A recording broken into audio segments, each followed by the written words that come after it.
I want to step into another section with, again, really great questions, talking about grieving and healing.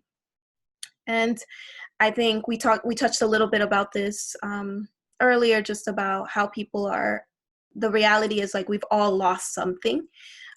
We've lost either our time with family, or we've lost a family member, or we've lost just the time that we spent outside, or our security. And so definitely have really great questions in this section. Emmanuel, I wanted to ask you, one of the questions says, how can we practically comfort one another? I think that that's a good question. Because of the measures of social distancing, we are not able to embrace each other the way that we normally would. And even moving forward, there will definitely be restrictions in regards to how people interact, especially in public settings, in churches and congregations. We don't know what that impact's going to be. It's important to understand that we now have virtual means that we didn't have before.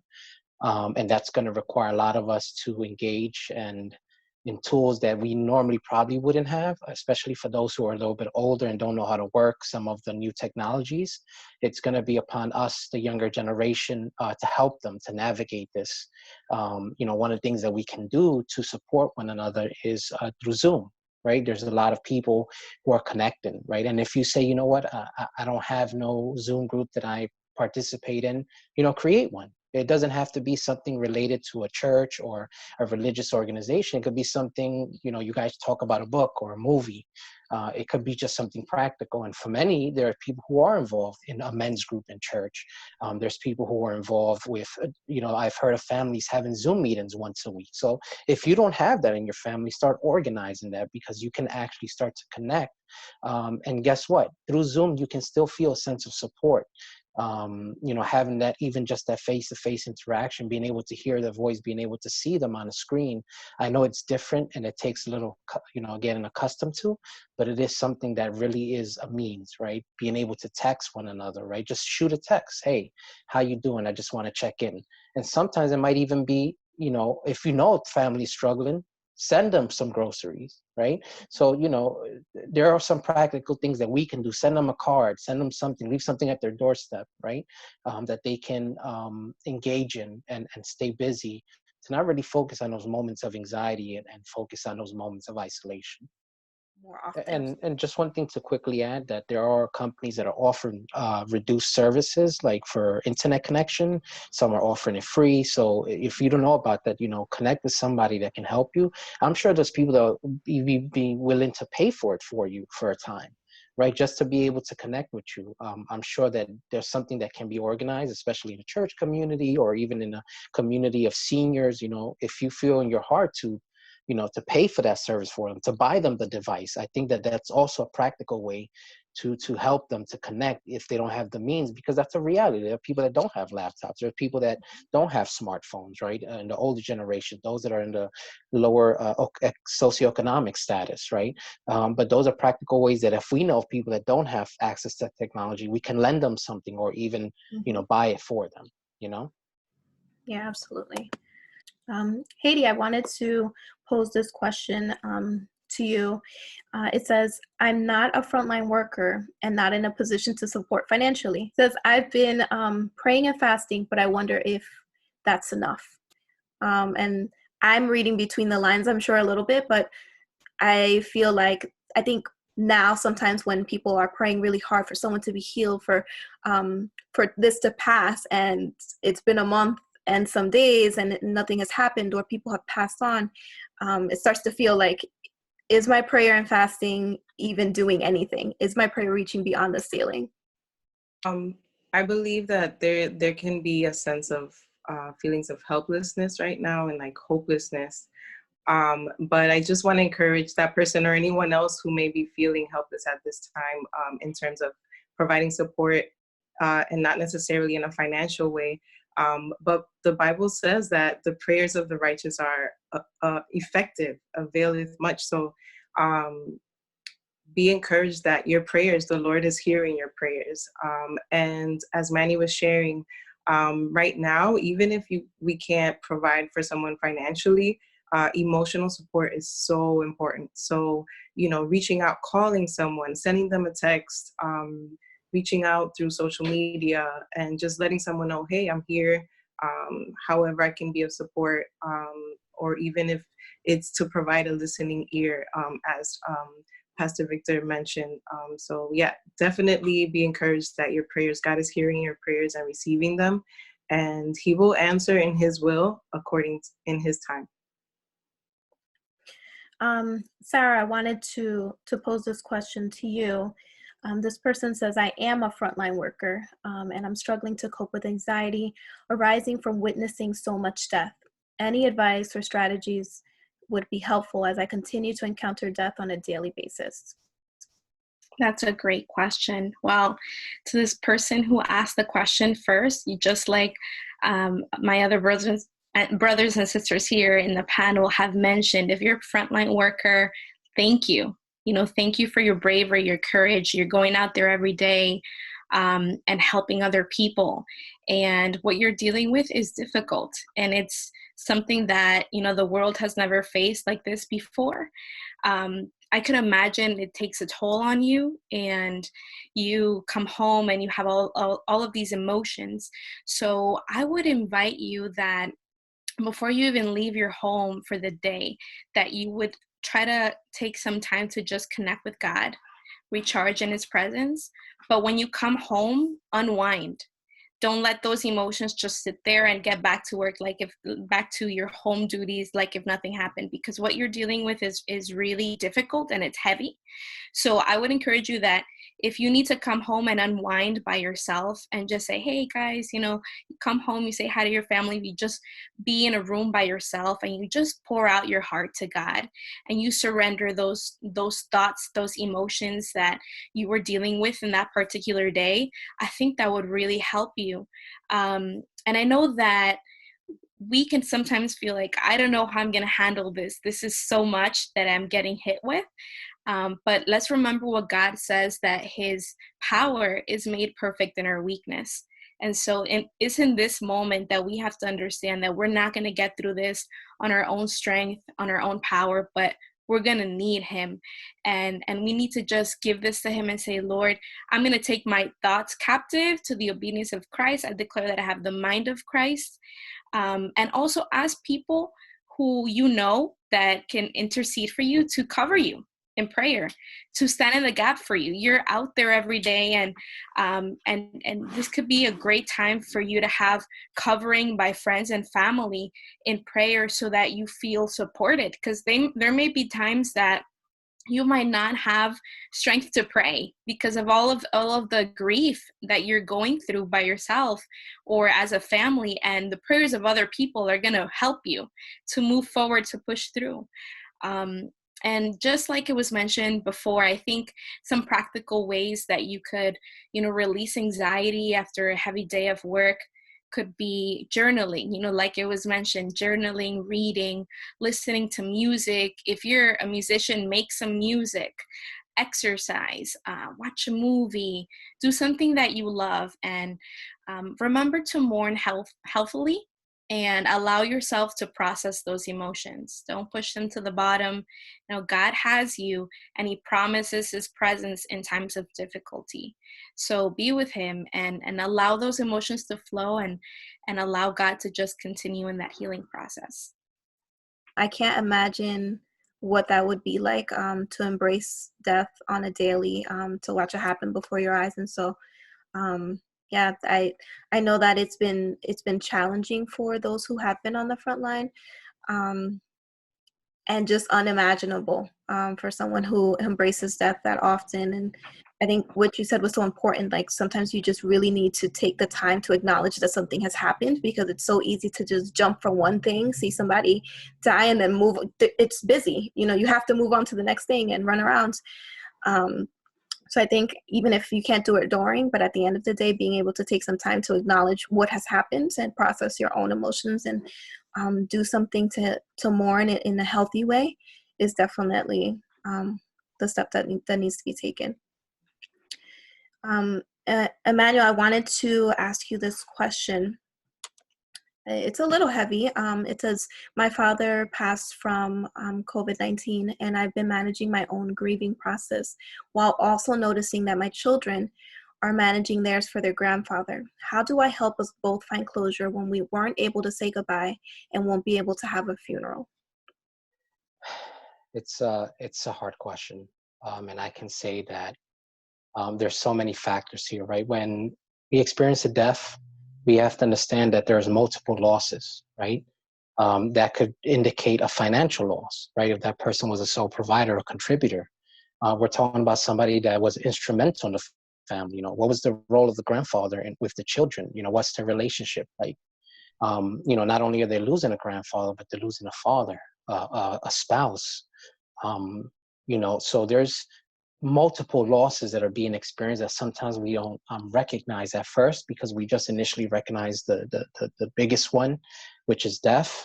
But there's so many types of losses. What was the role of the grandfather in childcare? Maybe this was the sole childcare provider, right? So one of the things we have to realize is that grief can become complicated, right? And that makes it harder to be able to overcome those feelings of grief.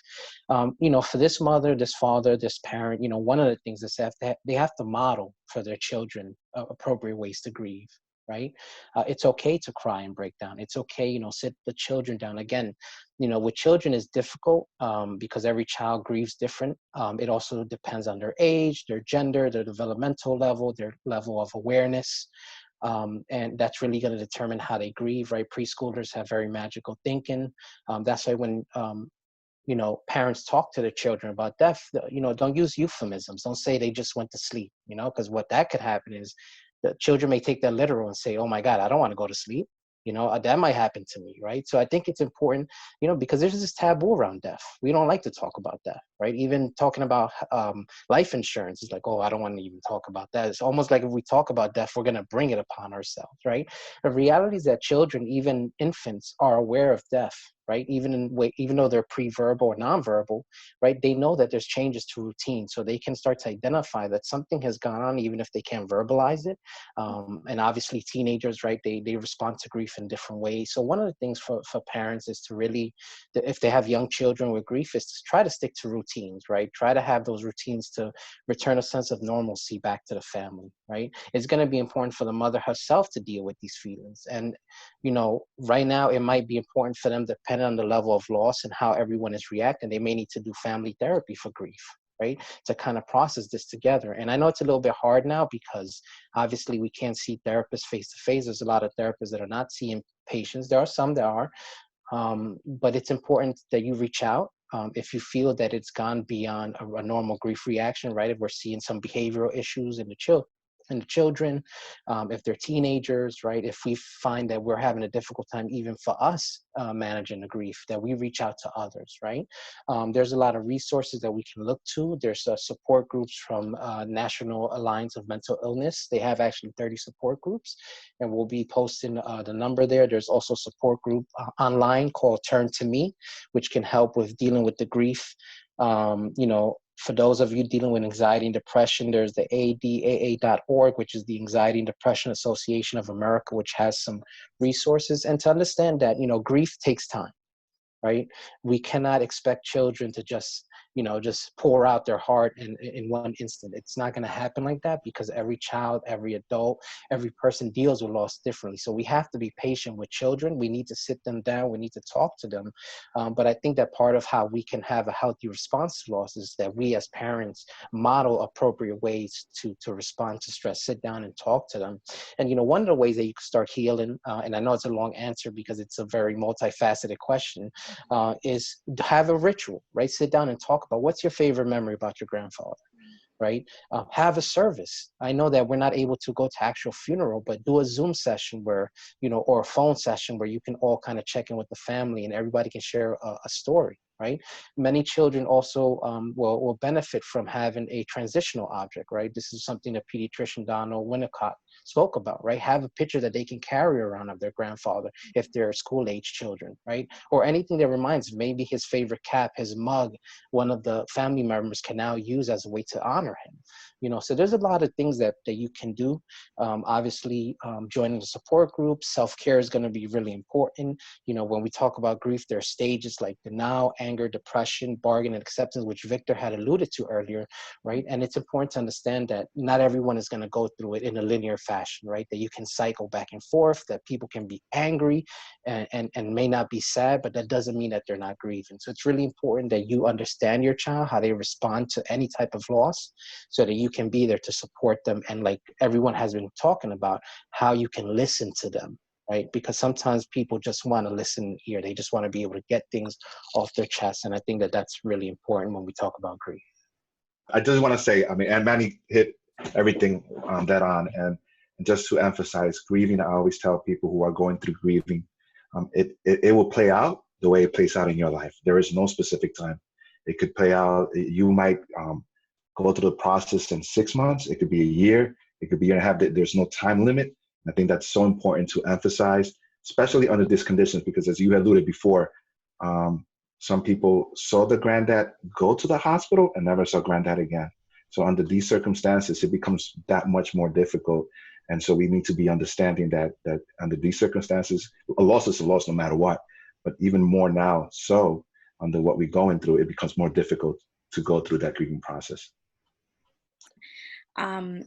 I think, you know, the fact that a lot of families can't mourn like they normally would, to have a funeral, to have, you know, something where you can gather everyone who knew them, is so hard.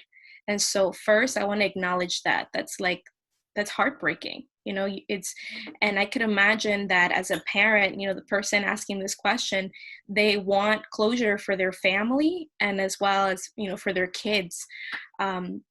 Just like Emmanuel said, like sitting around together and recalling good memories, telling stories can really help to kind of create a memorial for this person who meant so much to the family.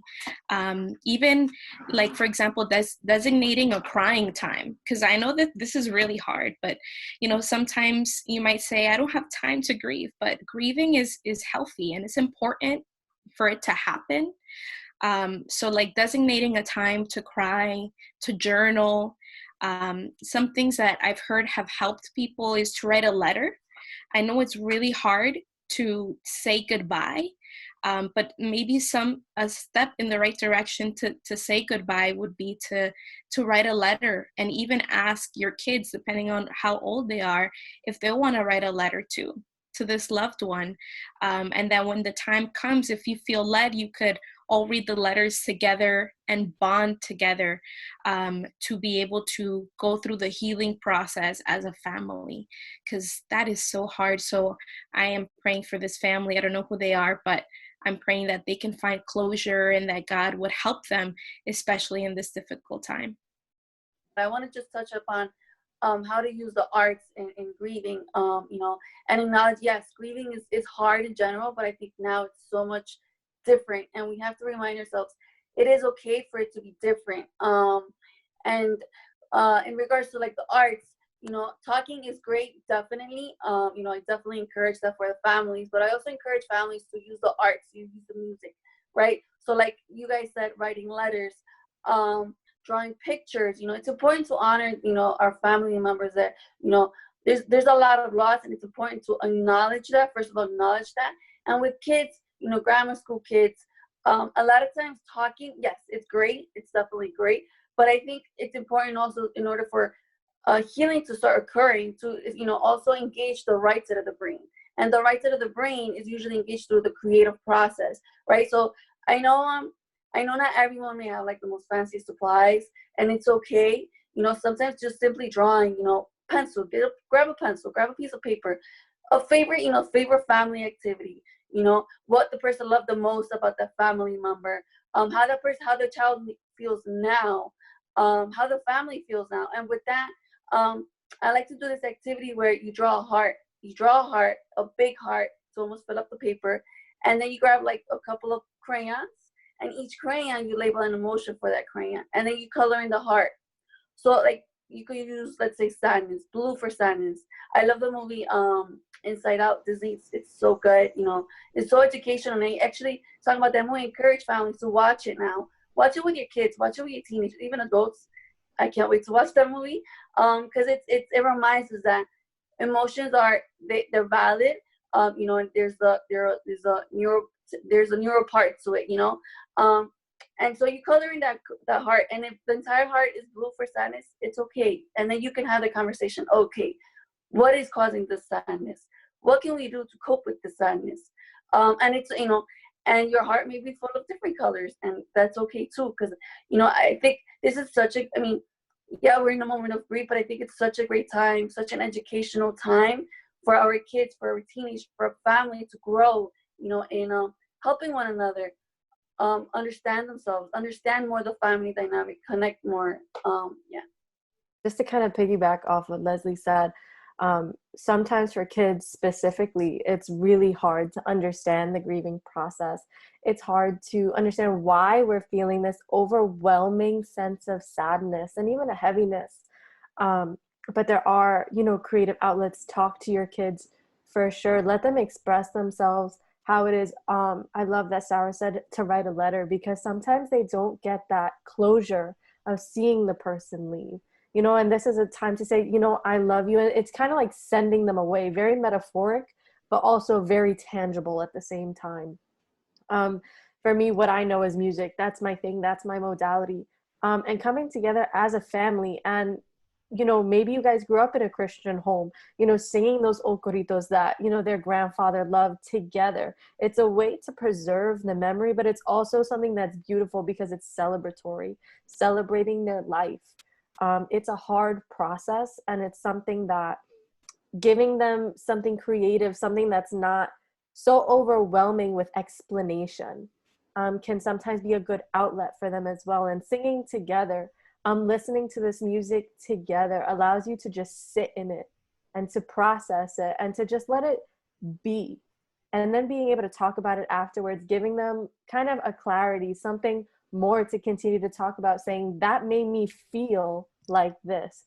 And sometimes it's that made me feel closer to this person, or that allowed me to feel that deep sadness a little more. And that's okay, because it's all part of that growing and grieving process. I just wanted to like tie in just what everybody's saying, right? One thing that I didn't forget that I did forget to mention, which is equally important, is the fact that religious faith and traditions have a view of afterlife, right? So for those of us that are believers, that believe in Christ, right, we know that life doesn't end here, you know, so that's a source of hope and comfort, knowing, right? And for children, they may not understand this concept, so explain this to them may not be the most appropriate thing, like Leslie and Eden talked about, maybe using music and art. Believe it or not, children can express their grief through art, right? Where they'll, you know, draw pictures of their family members, right? And feel, you know, that they can express their sense of loss through art, right? Using certain colors, right? So it's important to understand that those of us that believe, right? I'm sure everyone here believes in the afterlife and heaven, right? That's a source of comfort for us, right? As a family, understanding that, you know, your grandfather, although he's not physically here, you know, you will see him again, you know? And I think that it's important that we understand that there is an afterlife, that there's a heaven, that, you know, that the soul and the spirit don't end here, but that we are eternal, and that, you know, this provides a source of hope and comfort to know, guess what, one day you will see him again. We'll all be together again as a family, enjoying the presence of God. So I think it's important to emphasize that for us, you know, life doesn't end here, that there's a brighter future and a brighter life after this that we can partake in if we are believers, right? And this is something that we can all share and bond over.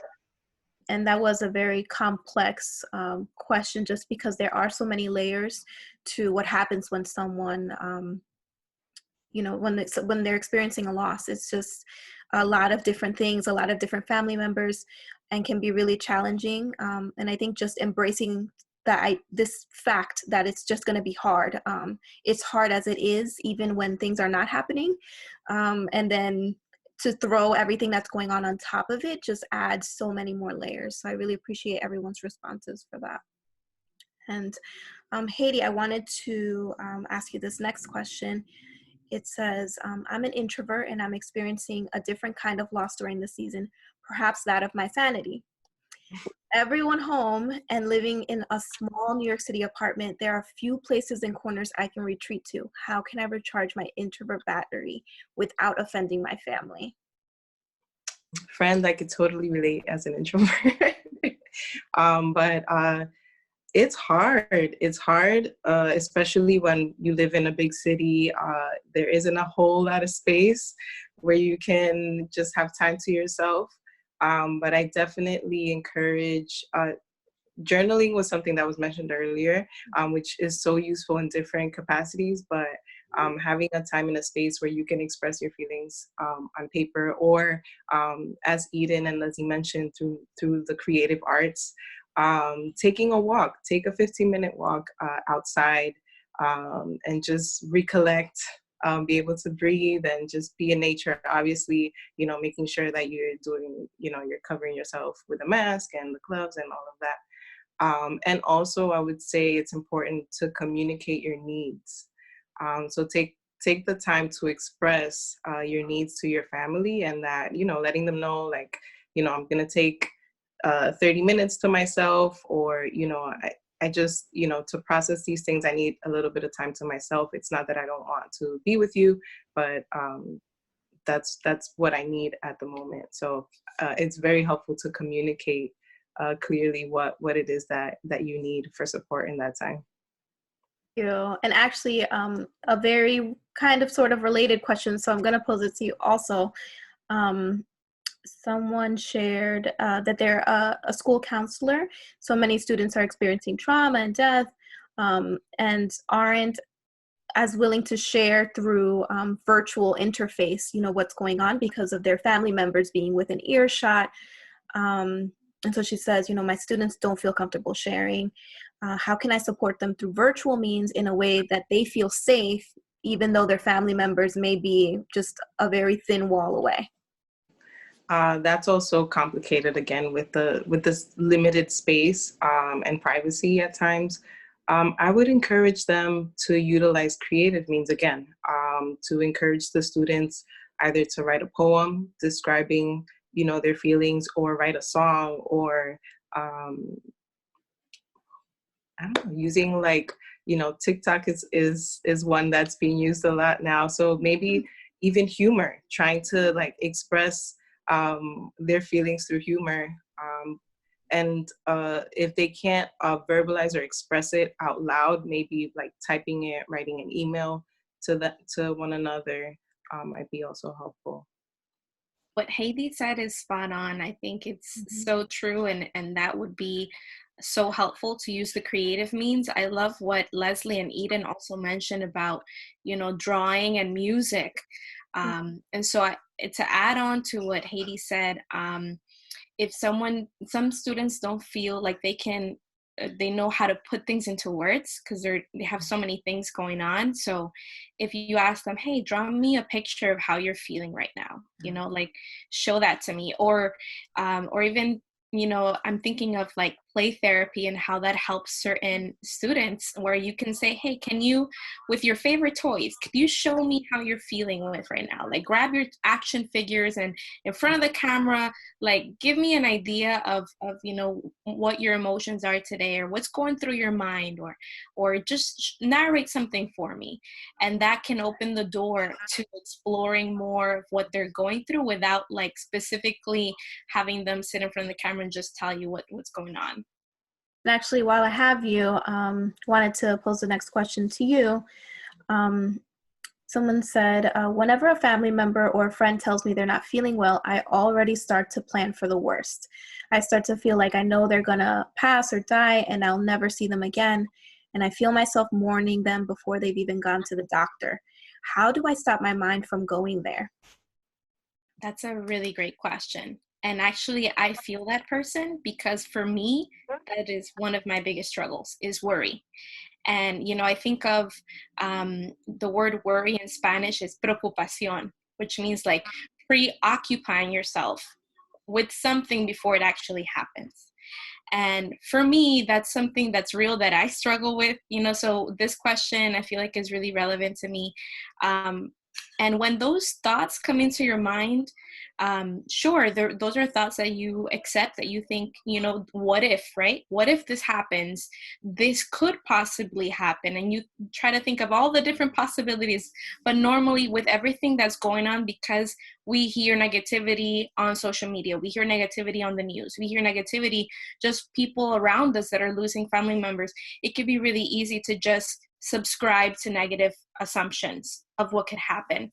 But when those thoughts come into my mind, or in the mind of the person who asked the question, I would invite them to remember, I know this verse has been mentioned already, but taking those thoughts captive to the obedience of Christ.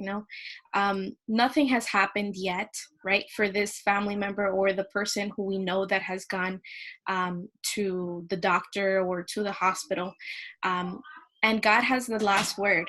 We, in that time that we're waiting to hear, what's really going on for them, we could take that time to channel those worries in a different way. We can channel that worry and bring it to God in prayer.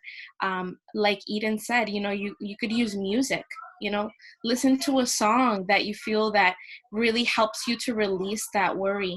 Don't let it sit there, because that could completely take away your peace. And actually worry weakens the immune system. So if you let those emotions just continue piling up, you can become more vulnerable to feeling sick, and then you start worrying about yourself. So you want to avoid going there. And so when those thoughts come into your mind, it's good to identify them. Realize that they haven't happened yet, right? Your worries are your worries, but it's not the truth. You could bring that to the Lord, and you could say, okay, let me bring this to God, and know that in the midst of all this chaos, there is hope, and God is our hope. And so no matter what can happen, I'm just going to give this to him.